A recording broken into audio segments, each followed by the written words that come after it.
موسم جديد، معدات جديدة، وجوه جديدة، ومكان جديد، حيث تصل سلسلة كأس العالم للوينغ فويل إلى إفريقيا لأول مرة داخل المغرب، حيث يلتقي الصحراء بالمحيط الأطلسي والنسيم المستمر. سيدفع هذه الألواح حتى 70 كيلومتر في الساعة. بطل سلسلة كأس العالم للرجال ماتيس جيو يعود للدفاع عن اللقب اللي فاز به في السنوات الثلاث الماضية. الحدث اللي أنا متحمس له أكثر من حيث الظروف هو هنا في الداخلة، لأن الظروف تبدو رائعة. نحظى بظروف قوية في نهاية الحدث. سيكون هذا أول مرة منذ عام نحصل على رياح جيدة، لأن كنا نكافح قليلا العام الماضي مع الكثير من مسابقات الرياح الخفيفة. وهنا بدأت الداخلة بحصلني على ما يقرب من 30 عقدة، وهو ما لم يحدث من قبل. لذا أنا متحمس حقا لهذا.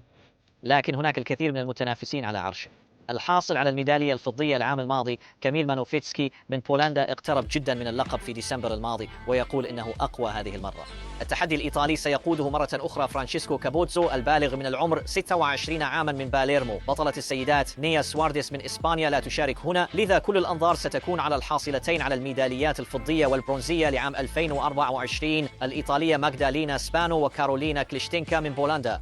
بالتأكيد سأحتاج إلى التغلب على الكثير من الفتيات الجيدات اللواتي سيدفعن أيضاً ليكن في قمة الترتيب هذا العام، لذا سأركز الشهر القادم حتى الأوروبيين ثم حتى العالمين لتطوير أفضل المعدات، لأشعر بالقوة والثقة على المعدات، ثم أعتقد أن الأمور ستسير بسلاسة لتحقيق أهدافي. ديكوزين وين في كثير من الوجوه الجديدة في الدائرة هذا الموسم، مثل الفرنسية أنيس مايدي جاردن اللي انتقلت من مسيرة ناجحة في الكايت فويلينج.